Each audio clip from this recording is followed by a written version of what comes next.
Avez-vous remarqué que la plupart des histoires des films que nous regardons sont assez similaires? Elles commencent toujours par un type de conflit qui s'intensifie jusqu'à atteindre un point où il n'y a plus aucune issue.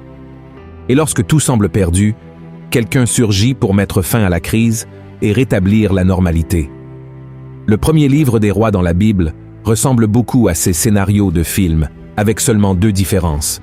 La première est que tout ce qui y est narré est réel. Cela s'est réellement produit dans le passé. Et la deuxième est que le grand méchant de l'histoire continue d'agir aujourd'hui, causant beaucoup de mal à l'humanité. Dans la vidéo d'aujourd'hui, je veux vous parler d'une reine appelée Jézabel qui a poussé son mari à détruire la nation d'Israël. Je veux aussi parler de son esprit, une entité démoniaque qui circule dans le monde, influençant les gens à prendre des décisions contraires à la volonté de Dieu. Dans l'Apocalypse, chapitre 2, des versets 20 à 25, Jésus a averti les chrétiens à propos de l'esprit de Jézabel qui continue de tromper de nombreuses personnes. Et je vais vous montrer comment ne pas tomber dans les tentations de ce démon. Mais avant de commencer, je voudrais vous demander de vous abonner à ma chaîne. Il vous suffit de cliquer sur le bouton s'abonner qui se trouve juste en dessous de la vidéo, puis d'activer la cloche de notification pour recevoir les prochaines vidéos directement sur votre téléphone, d'accord? Alors, allons-y. Pour comprendre le contexte de l'histoire du livre des premiers rois dans l'Ancien Testament, envisageons-le comme un film. Il commence avec David en tant que roi d'Israël, mais il est déjà vieux et proche de la mort. Après lui, son fils Salomon prend le trône. Le règne avait tout pour être encore meilleur et plus prospère que celui de son père. C'est Salomon qui a construit le temple du Seigneur, mais il finit par prendre quelques mauvaises décisions et les choses commencent à mal tourner. Dès sa mort, la nation se divise en 2 et la paix ne règne plus comme par le passé.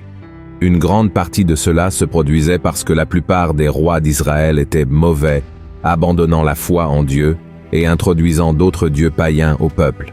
La situation a empiré encore plus lorsqu'Achab est monté sur le trône. Ce n'est pas par hasard que la Bible elle-même le classe comme le pire roi ayant jamais existé en Israël. Aussi mauvais qu'Achab ait pu être, une grande partie du mal pendant son règne était attribuée à sa femme, Jézabel. Jézabel était la fille d'un roi de Phénicie qui se trouvait là où se situent aujourd'hui le Liban et la Syrie. La Phénicie était une nation idolâtre et ennemie du peuple de Dieu. Mais Achab s'est quand même marié avec la princesse de cette nation parce qu'il voulait avoir plus d'influence dans la région, faisant ainsi de cette femme une reine sur la terre que Dieu avait promise un jour à Abraham. Jézabel adorait un dieu appelé Baal, qui était le dieu de la pluie et de la fertilité. Grandissant au milieu du pouvoir et du péché, elle est devenue une femme très influente, puissante et surtout très méchante. Le chapitre 25 des Premiers Rois déclare qu'elle encourageait Achab à faire ce qui était mal. Bien que le roi d'Israël soit responsable de ses mauvais choix, une grande partie de sa chute est due à sa femme. Jézabel détestait tellement le Dieu d'Israël qu'elle ordonna que tous les prophètes du Seigneur soient tués. Notez que ce n'était pas Achab qui ordonna de tuer ces hommes de Dieu, c'était sa femme. Même éloigné de la présence du Seigneur, Achab avait encore de la crainte dans son cœur, tandis que Jézabel n'avait que de la haine. La persécution de ces hommes de Dieu fut si grande que le prophète Abdias dut cacher 100 prophètes dans une grotte, les nourrissant de pain et d'eau pendant plusieurs jours. Avoir un roi dirigé par sa reine était inacceptable dans cette société, car la bénédiction était toujours sur le roi et il devait prendre les décisions pour son peuple. Cela montre l'incompétence et la faiblesse d'Achab. Il y a eu des moments dans la vie d'Achab où il semblait qu'il voulait se repentir et suivre le chemin de Dieu. Cependant, chaque fois qu'une lueur d'espoir surgissait, Jézabel trouvait un moyen de l'éteindre. Le roi était faible dans ses convictions et surtout dans sa foi. Une autre histoire qui le souligne est quand Achab a voulu acheter une vigne à un homme nommé Naboth, un agriculteur qui était serviteur de Dieu et a refusé la proposition du roi car il croyait que cette offre déplaisait au Seigneur. Achab était très contrarié par ce refus et il est retourné au palais pour se lamenter. Lorsque Jézabel a appris ce qui s'était passé, elle a ordonné à certaines personnes d'accuser injustement Naboth, de blasphémer contre Dieu et contre le roi, étant condamné à mort par lapidation. Après la mort de cet homme, Achab a acheté la vigne, prouvant une fois de plus qu'il n'était qu'une marionnette entre les mains de cette femme si cruelle. Une autre scène montrant le pouvoir de Jézabel et la faiblesse d'Akab se trouve au chapitre 8 du premier livre des rois, où la reine ordonne à tout le peuple d'Israël de se rendre au mont Carmel et de se réunir avec elle, ainsi que 450 prophètes de Baal et 450 prophètes d'Achéra qui mangeaient à sa table. L'objectif était de défier Dieu et le prophète Élie. Il est important de noter à quel point l'esprit de Jézabel est dangereux, avec une voie d'influence et de contrôle très puissante, comme cela a été le cas avec Akab et continue d'être aujourd'hui avec toutes les personnes qui se laissent dominer par cette entité démoniaque. À la fin de la vidéo, je vais vous montrer la seule manière de vaincre ce démon. Revenons au défi lancé par Jézabel. La Bible dit qu'Élie a défié les adorateurs de Baal pour voir qui est le vrai Dieu, Baal ou le Dieu d'Israël. Chaque camp devait préparer un autel et un sacrifice, mais ne pas allumer le feu. Au lieu de cela, ils devaient invoquer leur Dieu pour envoyer du feu du ciel. Les prophètes de Baal ont prié, dansé et se sont même blessés en tentant d'invoquer Baal, mais il n'y a eu aucune réponse ni signe de feu. Ensuite, Élie a construit un autel avec 12 pierres symbolisant les 12 tribus d'Israël, a mis le sacrifice dessus, puis a ordonné que l'autel et le sacrifice soient mouillés avec beaucoup d'eau. Ensuite, il a prié le Dieu d'Israël et en réponse, le Seigneur a envoyé du feu du ciel qui a consumé le sacrifice, l'eau et même les pierres de l'autel. Ainsi, avec une seule prière d'Élie, le Seigneur a exposé les faux dieux à la nation d'Israël, prouvant qu'il était le seul et vrai Dieu. Ensuite, Élie a ordonné que les prophètes de Baal soient capturés et tués. Il a prophétisé que la reine Isabelle aurait une mort terrible, ce qui l'a beaucoup irrité, la menaçant de tuer le prophète et le forçant à fuir. Le temps a passé, Dieu a pris soin d'Élie, et la prophétie sur la fin d'Isabelle s'est finalement accomplie.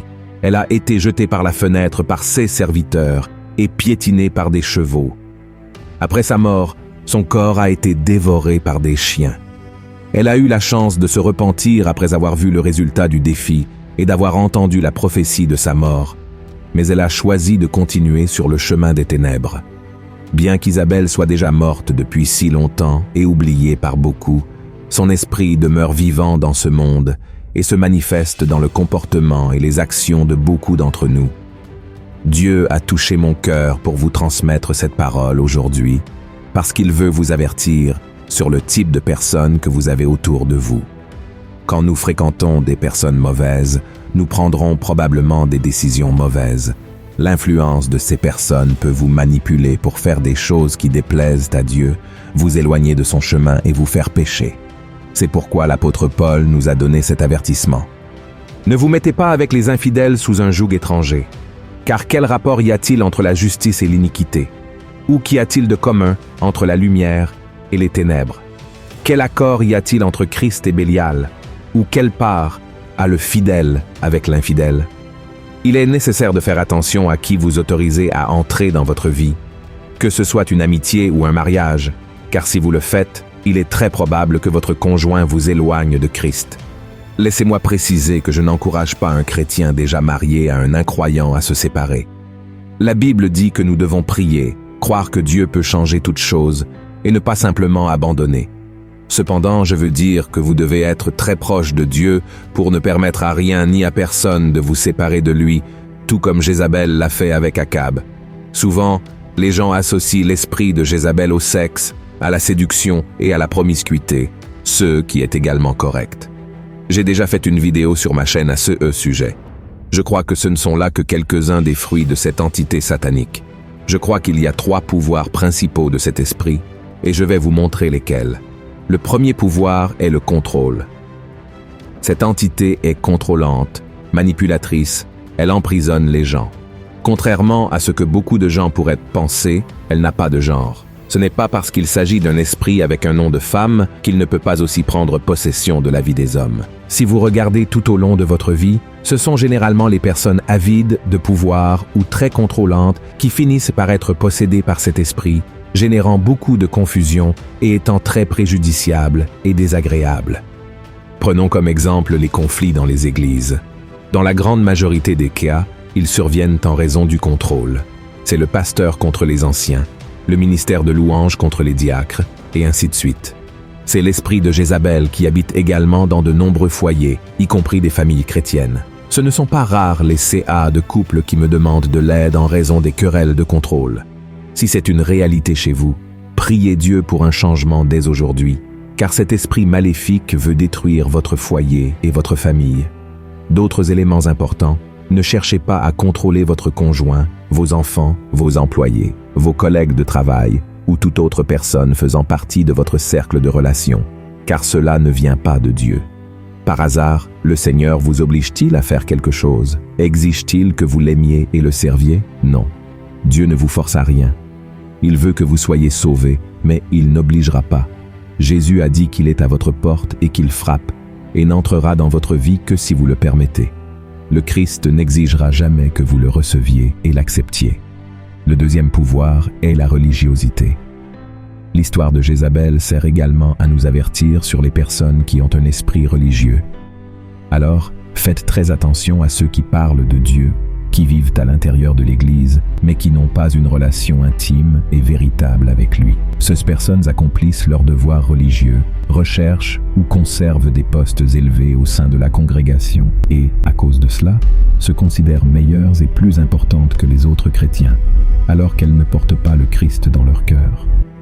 Et bien qu'elles ne soient pas adoratrices de Baal ou d'une autre entité, ces personnes s'adorent elles-mêmes et sont donc aussi idolâtres qu'un païen. Le troisième pouvoir est la haine envers l'autorité établie par Dieu. Dans son esprit, Jézabel avait toute l'autorité en tant que reine d'Israël et ne se souciait pas des prophètes ni du peuple de Dieu. Elle ne se repentit pas de ses péchés, même après que Dieu ait prouvé sa puissance sur le mont Carmel. Elle se moqua également de Jéhu, le commandant militaire de l'armée d'Israël, avant qu'il n'ordonne à ses serviteurs de la jeter par la fenêtre. Cet esprit est également présent de nos jours, car certaines personnes veulent poursuivre leurs propres gains égoïstes, sans respecter l'ordre ou la hiérarchie. Pensez-vous qu'il n'y a pas de telles personnes dans nos églises, familles et communautés? Bien sûr qu'il y en a, alors soyez attentifs à ceux qui manipulent, planifient, trompent, et essaie de prendre le contrôle des choses pour nuire aux dirigeants choisis par Dieu. Éloignez-vous de ces personnes, car elles peuvent vous inciter à faire ce qui est mal et contraire à la volonté du Seigneur, d'accord? Frères et sœurs, si c'était un scénario de film, l'histoire se terminerait probablement ici, avec le bien l'emportant sur le mal et la paix étant rétablie pour tous. La plupart des histoires que nous lisons dans les livres et que nous regardons au cinéma ont une fin heureuse, avec les situations résolues et les méchants étant vaincus. Mais ce n'est pas ce qui se passe dans les 2 livres des rois. Cela s'explique par le fait qu'à intervalles réguliers, un roi émergeait pour guider Israël selon la volonté de Dieu. Mais pour une raison ou une autre, ce leader s'écartait du chemin et le mal se renforçait. En réalité, ces livres de la Bible se terminent mal, avec de nombreux Juifs devenant esclaves de nations voisines, y compris la terre du peuple de Jézabel. Et près de 3000 ans après la fin du règne de Jézabel, cette histoire n'est toujours pas terminée. Comme nous l'avons vu, son esprit exerce toujours un grand pouvoir et nuit à de nombreuses personnes dans ce monde. Mais il y a une promesse de fin heureuse, le jour où Jésus reviendra et établira son royaume, envoyant Satan et ses démons à l'endroit qui a été créé pour eux, le lac de feu de l'enfer. L'esprit de Jézabel est puissant et peut causer beaucoup de ravages dans nos vies, mais l'Esprit Saint de Dieu est beaucoup plus puissant. Et, si vous l'avez dans votre cœur, vous serez capable de reconnaître les caractéristiques de cette entité maléfique et de savoir comment traiter les personnes qui sont utilisées par elle. C'est pourquoi, priez pour que le Seigneur vous guide avec son Esprit Saint en tout temps de votre vie. Amen. Si vous avez apprécié ce message, partagez-le avec le plus grand nombre de personnes et je vous attends dans la prochaine vidéo. Que Dieu vous bénisse puissamment. Une grande étreinte.